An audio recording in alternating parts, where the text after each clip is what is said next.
Hello, everyone. Welcome to another Mysterious Galaxy virtual event.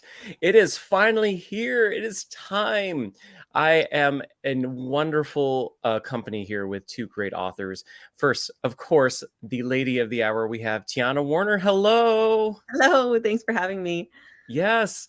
And of course, in conversation, we have Marlene Perez. Hello, Marlene. Hey, We were discussing this a little bit before we went live, but for those of you who don't know, I'm pretty sure y'all do. This book release has been a long time coming. Tiana, how do you feel? Can you tell the audience how do you feel about this? It feels so good to finally see this book like in the world. It's been so long. I started writing this at the beginning of 2019, so like it was a different world. So much has changed. Everything like it's just been so it feels like another lifetime ago. So like that is finally out after being delayed multiple times. I'm like, wow, like I don't know what to do with myself. Not only multiple delays in your publishing date, but also a complete title change and a rebranding of the cover. Because I Yeah. saw what the cover was before when we had you on a previous date for your event, and then whoop, okay, it's this now. I'm like, whoa, that's drastic. Yeah. Yeah. but this cover looks so good too. It is It so looks so good. good. Yeah. Yeah, it looks amazing. Yeah, with the delays, it was like we had a whole bunch of extra time to work with. So they're like, let's do like a rebrand and like do more marketing and more promotion. And I was like, sounds good to me. Like, let's do it. So yeah, it worked out. So for those of you who have maybe is not familiar with Tiana, Tiana is an LGBTQ plus author and best known for her Mermaids of the Yarana Kawaii series. She is also a tech nerd and former programmer, as well as an outdoor enthusiast. Interesting how those come together, but I like it. It's like two sides of a coin. Yeah. Marlene Perez is the author of the paranormal and urban fantasy books, including best-selling Dead Is series for teens. The first book in the series, Dead Is the New Black, was named an ALA Quick Pick for Reluctant Young Adult Readers. Wow, long one. As well as an ALA Popular Paperback. Um, if you haven't yet got your own copy of The Valkyrie's Daughter, which is the book we are celebrating with this event today, which just released yesterday, if you click the link below, you'll see that will take you to our website where you can purchase the book as well as get a signed book plate by Tiana herself. We also have linked there books by Marlene, which we still have some signed copies in the store. So if you're quick enough, you maybe get some signed copies still. And if you have any questions you would like to ask either author, there's another button below that says ask a question. About halfway through the program, I will pop back up and I will ask those of the authors. From here, I'm going to go ahead and leave it to these two wonderful people, and I will see you all later on. Be back. Thank you. thank you. Tiana, I am so excited that this book is finally out. I love the new cover. Did you like the whole color palette was completely different? Did you have any input in that, or did you just kind of leave it to the wonderful artists who design covers, or how did that kind of play out? Because it's significantly different.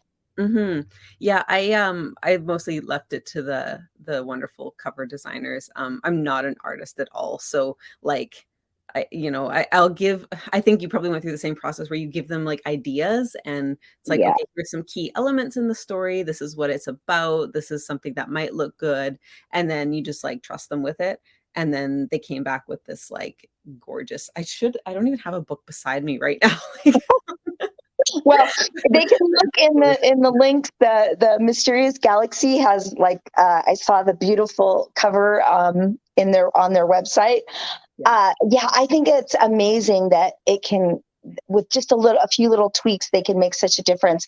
Yeah. And I love the enemies to lovers. I'm trying not to spoil anything, but I really love that's kind of an unusual twist.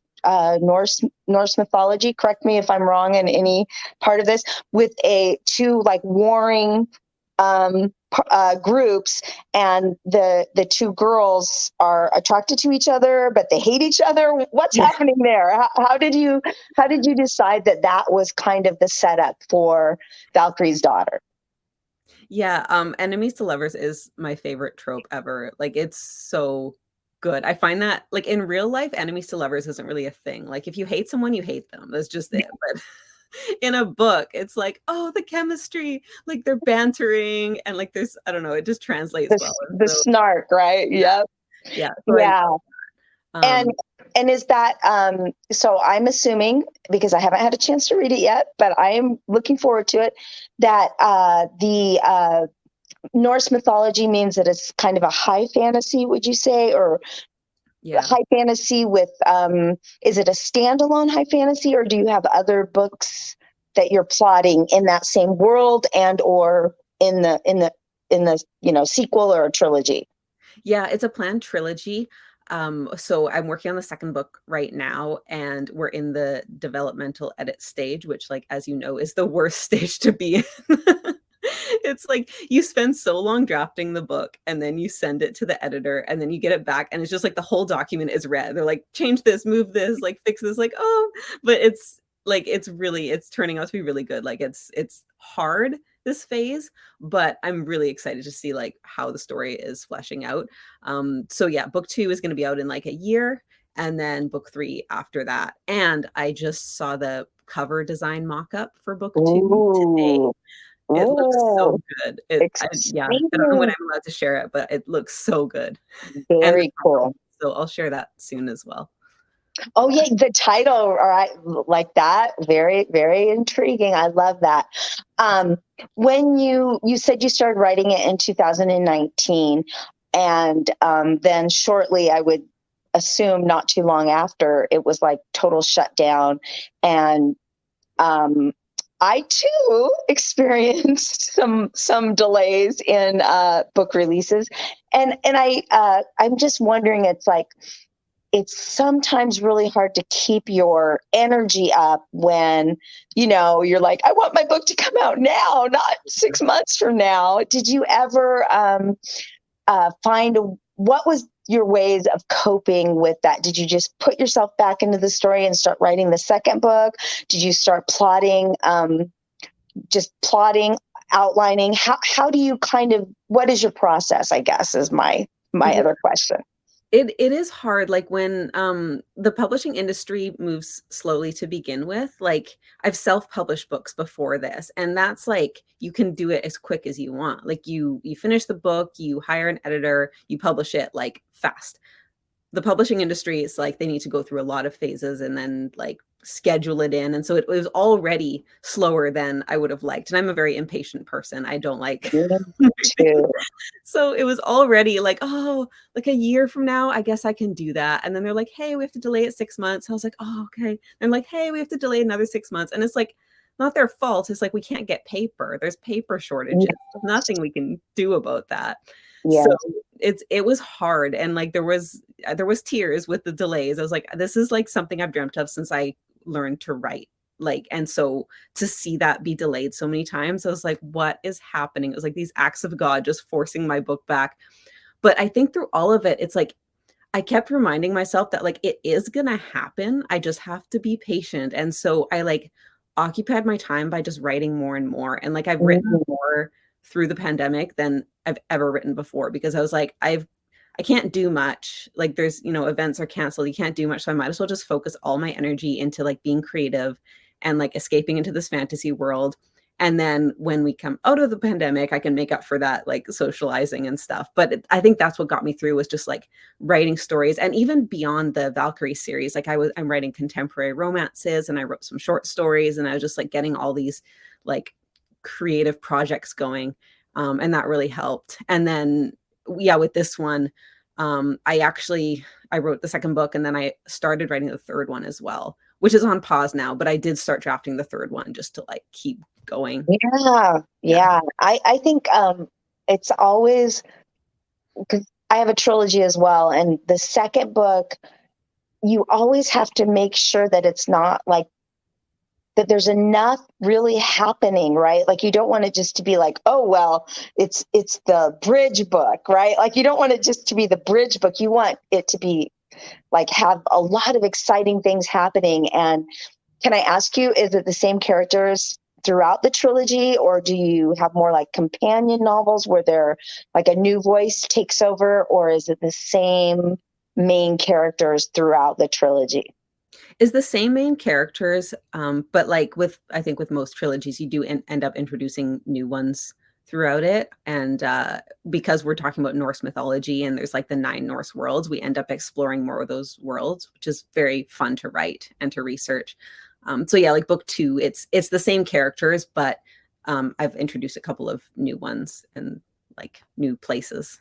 That's really cool. I grew up in a little town in Iowa that was a like almost 90% Norwegian American. And so I too have like a Norse mythology based novel that I've been working on and off for like, I don't even know how long. But I also kind of incorporated some of the like, it's not straight Norwegian, but kind of like more like Norwegian American farmer kind of stuff. And I just find Norse mythology to be really fascinating. And so what would you say your favorite mythological character to write is? It's all of Norse mythology is very interesting. I think if I have to pick a favorite, it would be the 8-legged stallion that Odin rides, Sleipnir. He's like a main part in these books. Because I ride horses. I've had horses all my life. And so the idea of there being this 8-legged stallion that is ridden by a god and he's like the best horse. It's like his description is like, he is the best horse. And like, that's all you have to go on. So I'm like, okay, what does that mean? So it's like, he's an amazing war horse. He can jump really high. He's really fast. Like he can fight. So it's just like your brain gets going of like what that means, especially for a book about Valkyries who are like these warrior women on horseback. It's like, what does the best horse look like? And how does that play out? And the relationship, right, between the horse and the Valkyrie, that must be kind of really fascinating too. Yeah. I love making the horses like characters of their own. Like they don't have dialogue, but they have strong personalities. And like being Odin's horse, like he's probably going to be super feisty and like a brat. And so that was really fun to write. I love writing brats. And your 2 main characters, did you find it hard to kind of balance the romance with the action? Like I know that I always have a hard time, like in the middle, you can't like have them, having romantic times in the middle of like a total, chaos or whatever. And so you have to really kind of figure out when those moments are going to happen, right? And how did you figure out when your 2 main characters' main moments were going to happen, their kind of romantic arc? Yeah, that's something that is like really good having the Entangled editors helping you with, because like they know, like Entangled does romance, they know. So my editor Amy was like amazing for that, of like helping me formulate like exactly how the romance plays out. But it does, like the whole plot is linked, and even though there's subplots, it's like, okay, the main character arc is like doing this, and then the romantic one is also doing that as well. So it's like they go hand in hand, and as there's like a heightened emotional state of like the physical action, then you can also have the heightened emotions of the romance. It's like, it's a whole I'm like such a plotter. I use PowerPoint to like plot the nice. And I'll like drag the slides around and like put but it helps. That's like a new one. I've heard of like Excel spreadsheets. I've done that before, where you use Excel spreadsheets and you color each bit of the Excel spreadsheet to kind of, but I like the PowerPoint because you could have little graphics along with it to like, add to your plotting. That's really interesting. So do you completely plot, or do you just do kind of a rough plot where you just kind of hit those main bullet points and then kind of fill in? I have a friend who writes like a 50-page outline, basically like, the whole plot, and then starts writing. What's your process like? Yeah, I plot as much of it as I can. I find that like once I have that down, then it's like you can build on, like, say one particular beat in the plot is like really inspiring me, then I can go expand that. And then like I'll go back to the beginning and write that. And then it kind of like, I think it's called like the snowflake method, where you like write, like one sentence of like, this happens, then this happens, then this happens. And then you like expand on that, and then you expand on it some more. So I do that a bit. I find that when I plot, usually the last bit is very sparse. Like I actually just need to go back and start writing the thing to figure out exactly what happens at the end. It's hard to like know the whole thing right up front.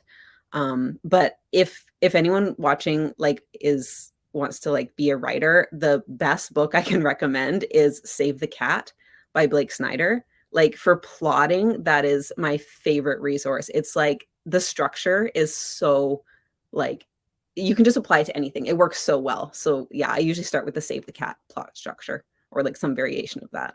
Yeah, I found there's like, I forget which conference I was at, but somebody had a Save the Cat Excel spreadsheet that they used with his beats, you know, and it was really interesting. I pretty much tried every method there is, but I do like the beats, but I also like to kind of free it a little bit too. I should shut off my notifications. I'm very sorry if that can.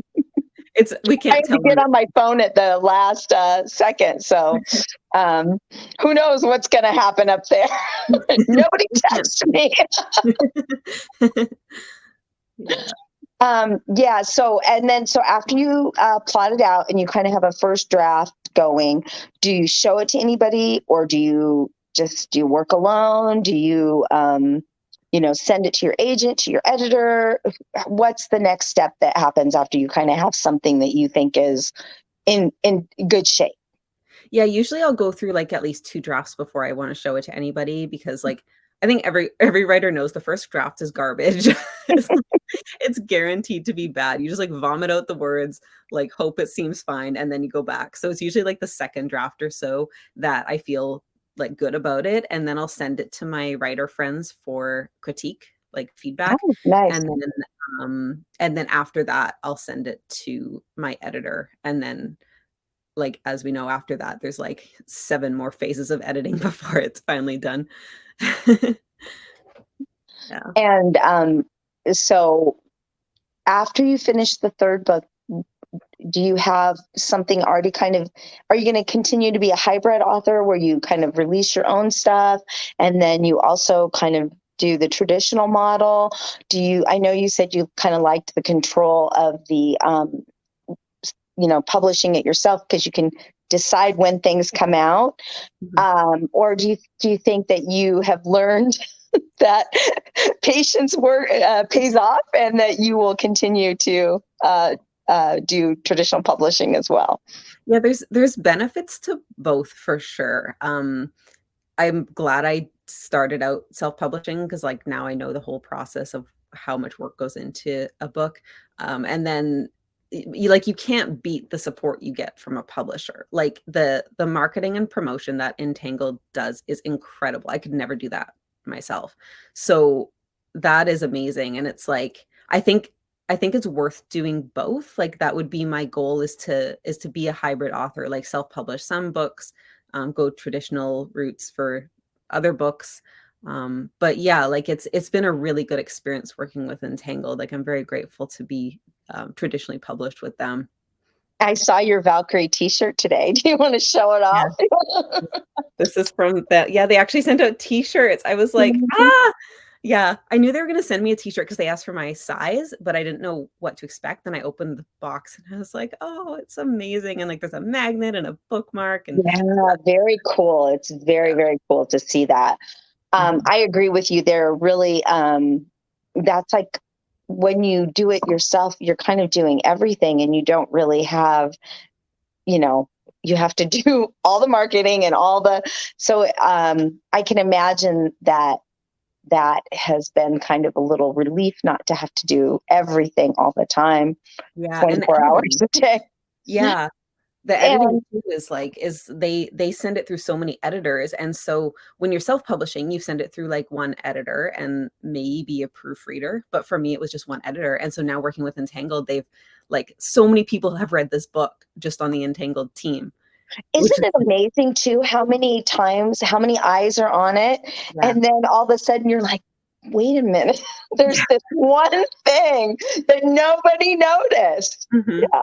Always happens. Yeah. Yeah. There's always one little teeny thing that somebody doesn't catch until almost the end. Yeah. So I can see in Well, the for me at sidebar. least. Oh yeah, Mysterious Galaxy is sharing links to the books, which is awesome. Yeah, he shared Norse Mythology by Neil Gaiman. Highly recommend. Yeah, Yes. highly recommend that book.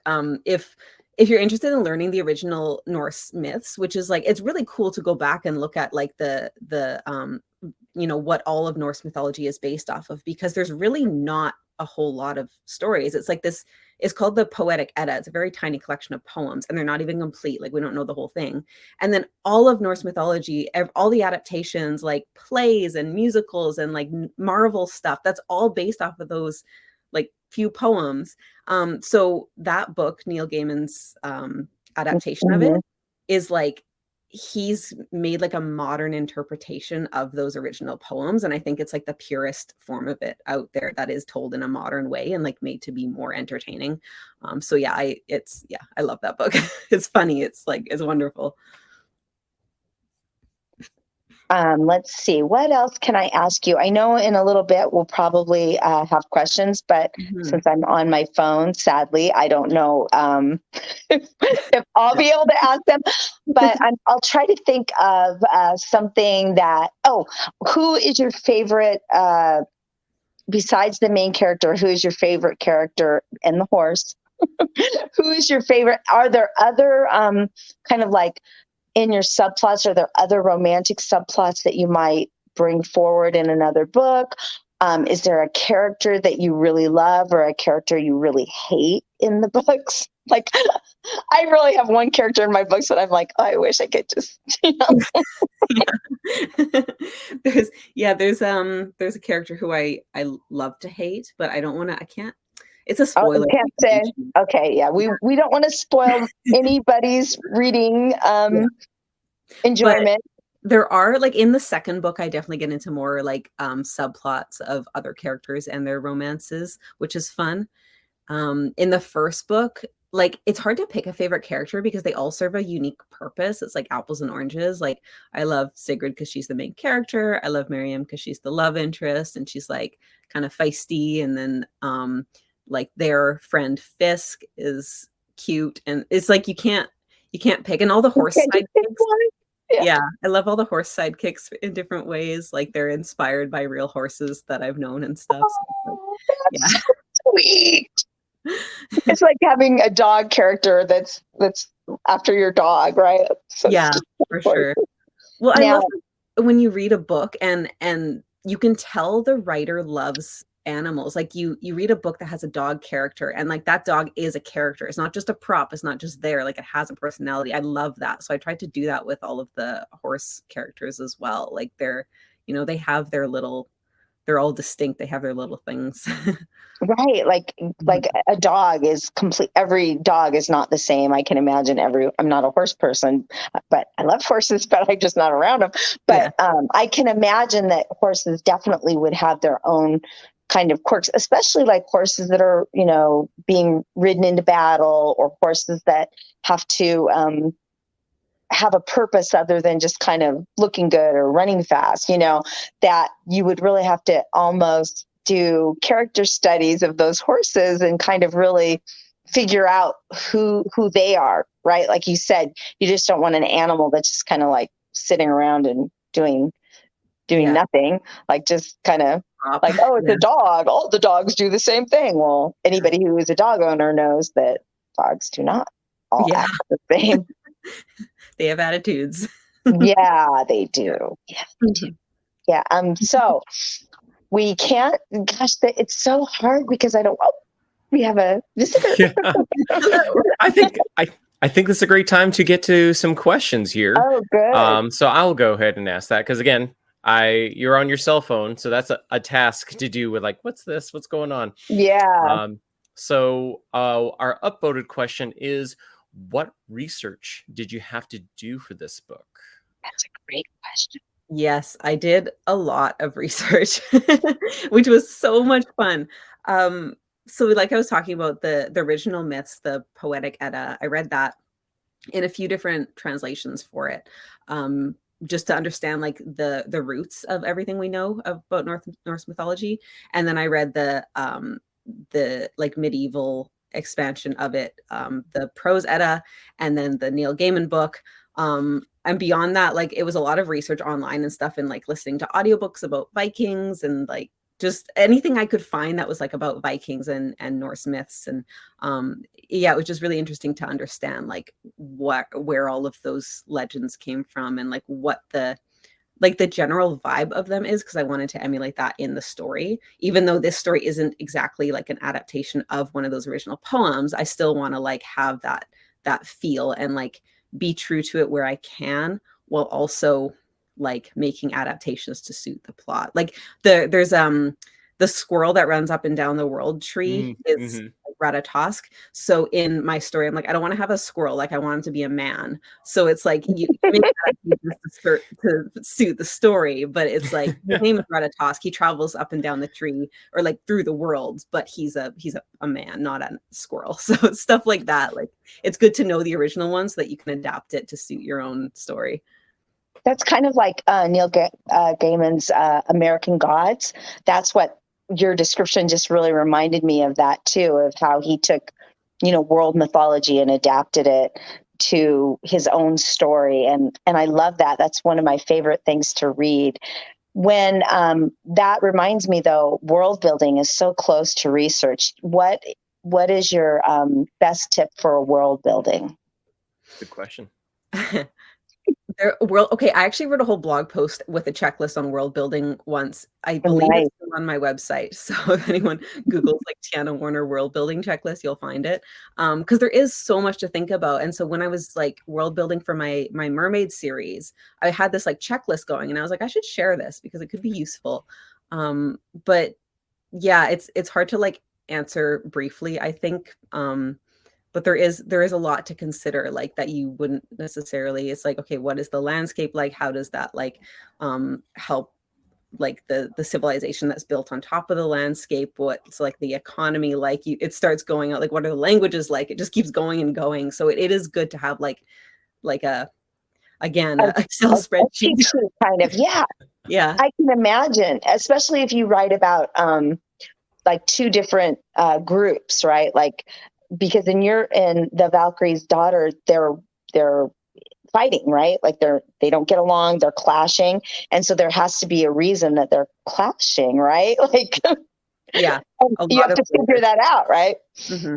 A lot of history, and yeah, it's good. That's why so many fantasy authors have like a series Bible. Like, you just have pages and pages of notes of like what happened before the story began, so that you like make sure you're consistent. Mm-hmm. I had a series Bible for my Dead Is series, just because, like, between first book and the 8th book, that was like, I don't even know how many years, but like trying to remember what color somebody's eyes are from, a minor character. So I'd like go back and look in my series Bible. So I think those are always really helpful to have. Mm-hmm. And also it kind of keeps you honest, right? Because if you think of a plot for like one of the later books, and then you're like, oh, well, I can't do that because I already painted myself in a corner about they can't suddenly, fly because I already said they couldn't fly, or, whatever, whatever plot point you're trying to do. Yeah.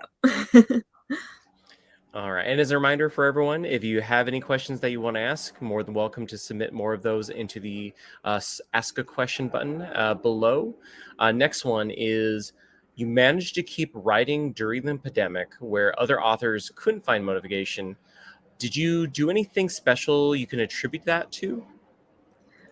I don't know. Yeah, it was like, I get why it was so hard for people to be creative, and like still is. Like, we're not in the clear really. So it can be really hard to be creative. But I think for me, it was like an outlet. Like, even when I'm really stressed or sad or like whatever's going on in my life, it's like, if I just sit down and write, I know I feel good while I'm doing it. And it's like, as a distraction, especially like a fantasy book or like a romance or like whatever you're writing, it's like you're escaped into that world and it feels productive. And so like, even if I wrote like 200 words that day, like something very tiny, it's like this little bit of productivity that felt good.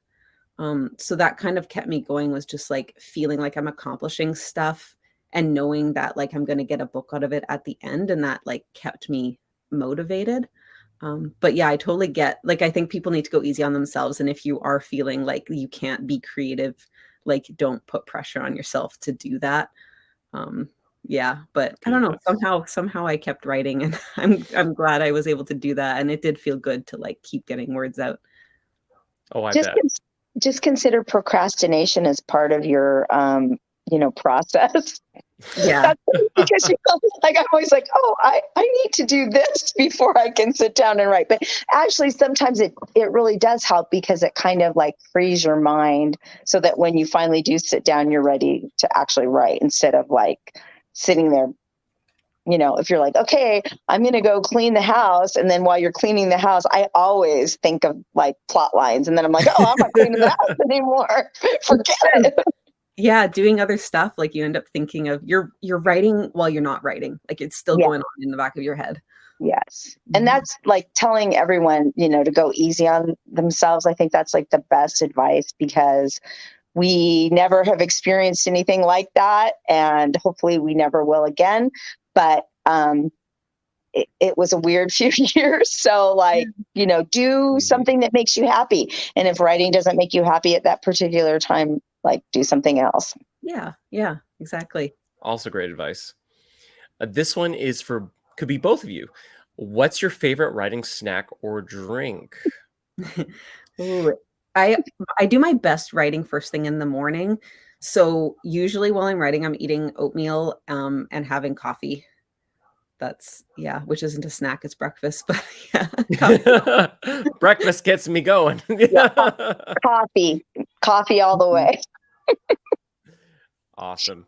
And I write I write the best in the morning too, but then I also write late at night.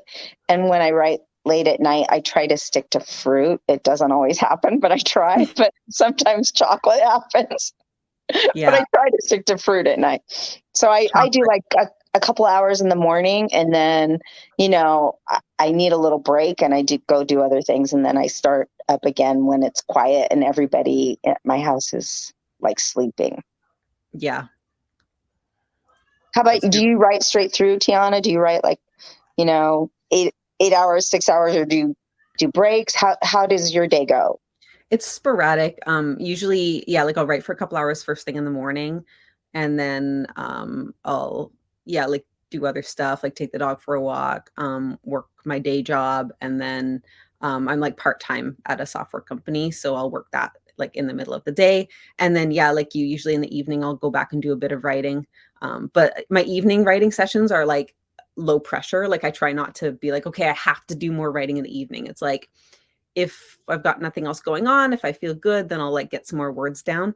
But usually like the dedicated writing time is in the morning. That's when I'm like, okay, like no options. I have to write from like 6 to 8-ish.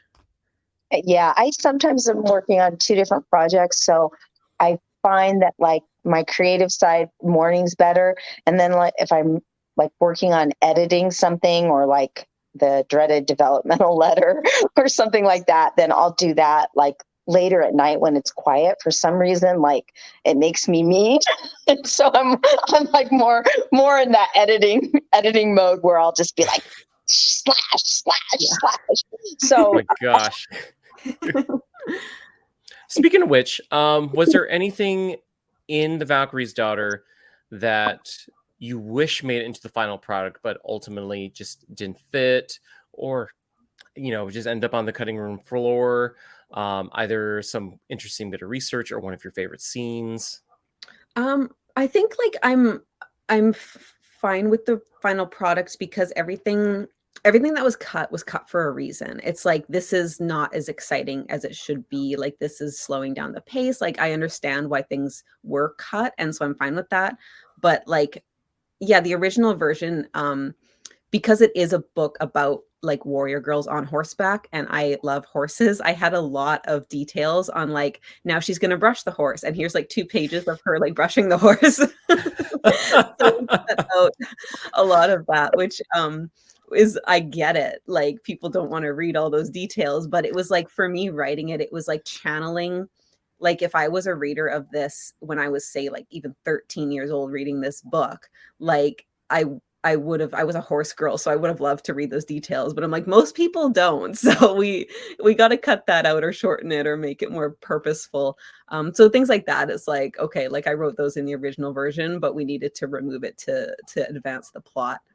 And I think that in the industry, they call that killing your darlings. Like it's these darling words that you love so much. But if you're going to be a professional author, you need to be okay with like listening to your editor and chopping those words, because you got to do, what's going to keep readers glued to the page.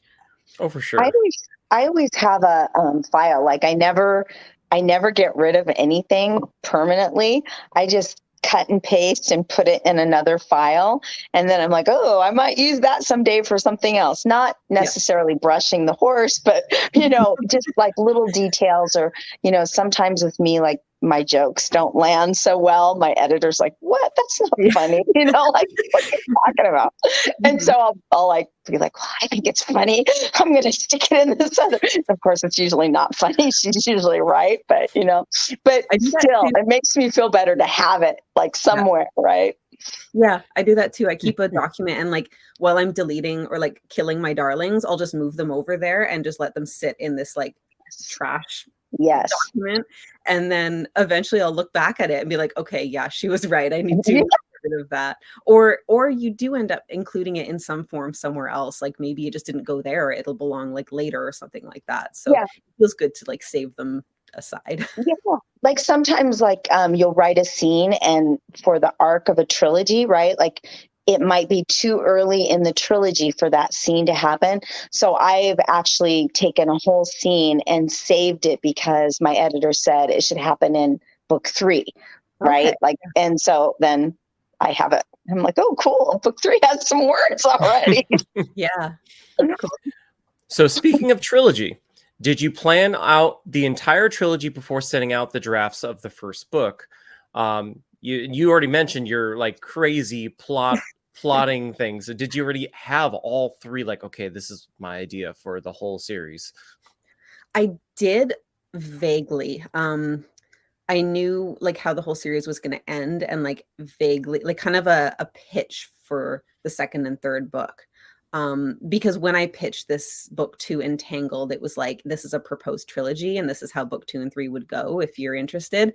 And then when I worked with my editor, Amy, to pitch it to the team, she asked for like the full synopsis of books 2 and 3. So then I was able to like flesh it out more and decide exactly how the arc was going to go.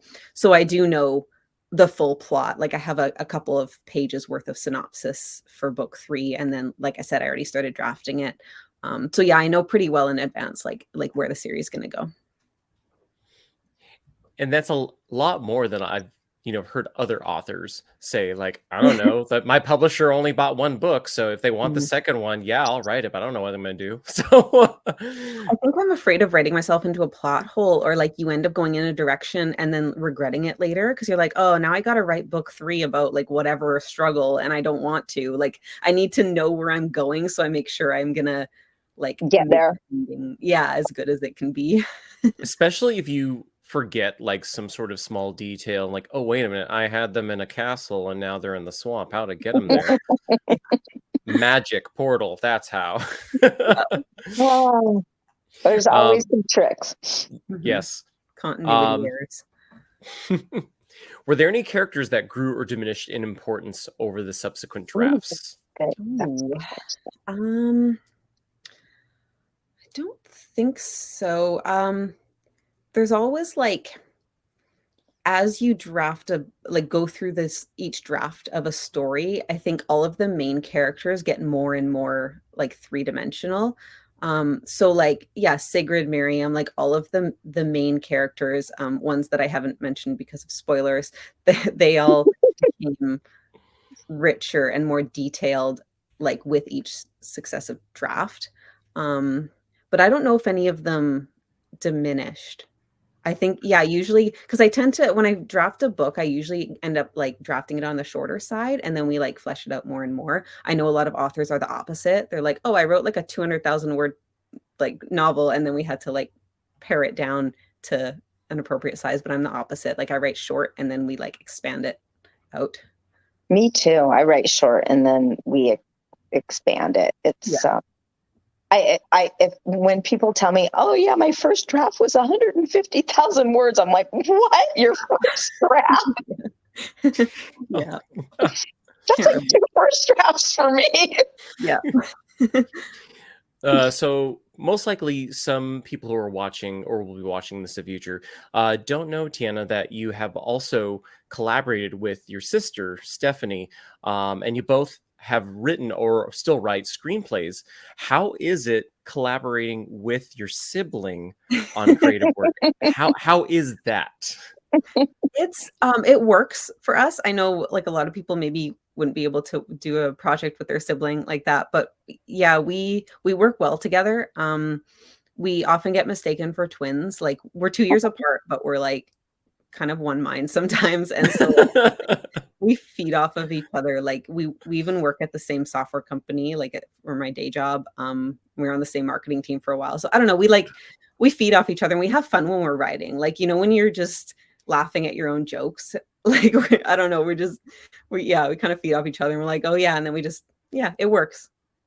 Have you ever gotten to the point where you just had a day and like, I don't want to look at you, go away, and you work obviously, and you work on the same team for a bit? It's like, oh gosh, it's you. It's usually okay. I think because we live in separate houses, it's okay. When we were teenagers living in the same house, then it's like, then you want to kill them. But I actually have twins, so I can attest to that. They have reached that stage in their sisterhood. So do they try to spend as much time apart from each other at this point, or are they in the same still kind of like social circles? Yeah, they're in the same social circles, and they went to a very small middle school together. And so they spent a lot of time together, and it's so funny because if anybody gives the other one a hard time, they will be the first one to defend their sister, but they're also the first one to get to get a couple of licks in. So they fight all the time, but they still stick up for each other. So that's good. But that's wonderful. I don't know that they would be able to work together like Tiana and her sister. There's hope for the future. I get that though. It's like nobody's allowed to insult her but me. Like I can insult her and tell her, if you do, I'm gonna punch you. Yes, exactly. And so your sister just works on screenplays with you. She's not interested in like writing novels at all. It's just screenplays all the way for her. Novels as well. We actually are working on a novel, a women's fiction novel together. Nice. But she just had a baby. Actually, I just became an aunt recently, so yay. It's like it's hard to have a baby and also write at the same time. So that project is like briefly on hold, but we are like finishing up that draft, and we're going to be pitching it to agents and stuff. Nice. So hopefully we'll cool. Get a book out there with both of our names on the cover. Oh, that would be really cool. Mm-hmm. Yeah. Now, were there any lessons that you learned in self-publishing that helped you in traditional publishing? Oh, that's a good question. Yeah, I think understanding the whole process and how much is involved really helps. Just like know kind of what's going on behind the scenes at the publishing house is, I don't know, it's like it just makes it easier knowing like, okay, we need to go through all of this editing and all of this prep, and like this is how we get it like up for sale and distributed. And then I think, having an appreciation for the editors. Like I had, like I said, one editor go through my self-published books, and she was fantastic. But the fact that Entangled gives me like 3 separate editors, it's like, well, I have like one editor, and then like the proofreader or the copy editor, and then the proofreader. It's like it goes through all of these people, and I have such an appreciation for that involvement. And they also have like sensitivity readers and beta readers, and so like all of these people are going through the book, and it just makes me like so appreciative that all of these people are like putting their eyes on it and giving me feedback. Yeah, I think for my vampire trilogy with Entangled, they had like 7 sensitivity readers because there was a lot of stabbing of the vampires and just other things too. But like They just, spoiler alert. So I really did appreciate that, because it would never, I would never want to have something in print that would be hurtful or harmful to someone. So I really felt good as a writer that there were, a different kind of examination of what I was writing. I thought that was great that they did that. Yeah, it's good. For some reason, Marlene, I went to the point where I was like, oh, are the vampires going to be upset that you're stabbing so many of them? Is that why the sensitivity readers are there? Some vampires are going to be upset that you're stabbing so many. Can we don't want to make those vampires. Can we tone it down? They're a good chunk of the readership. You never know. But true.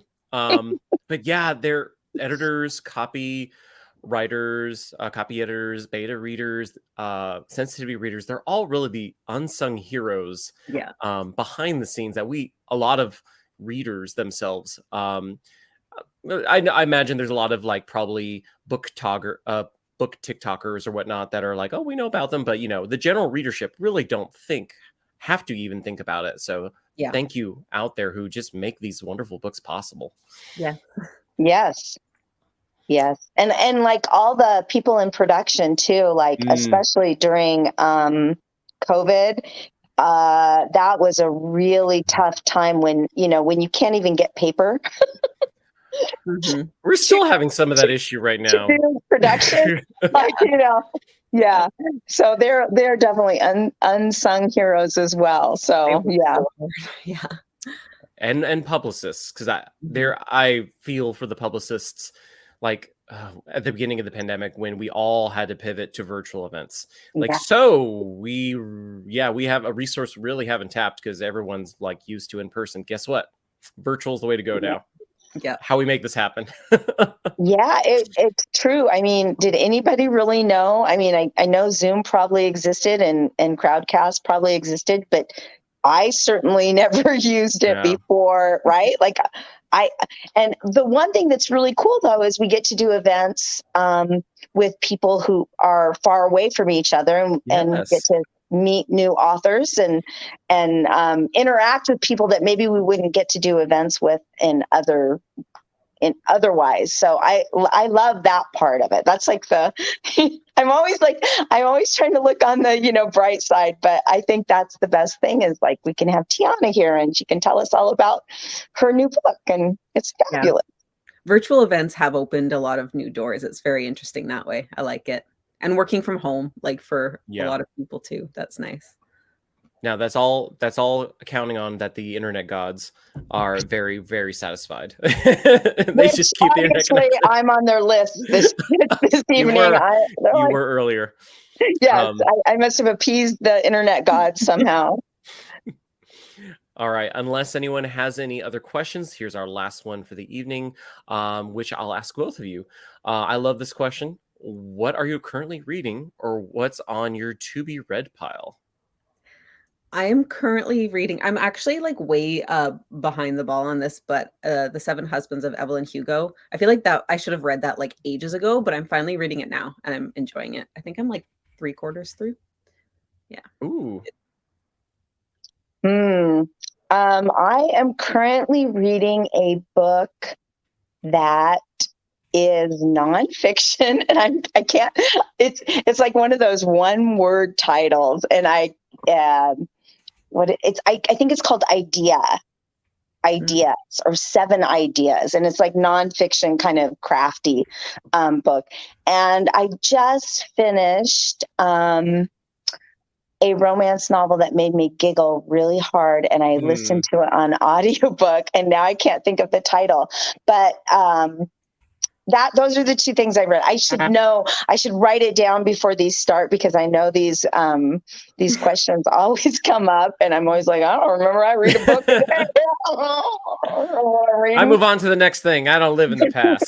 Do you know what my to-be read stack looks like? It's not. I work for a bookstore. I also know what a to-be read pile looks like. I can't even walk into a bookstore without. It's bad.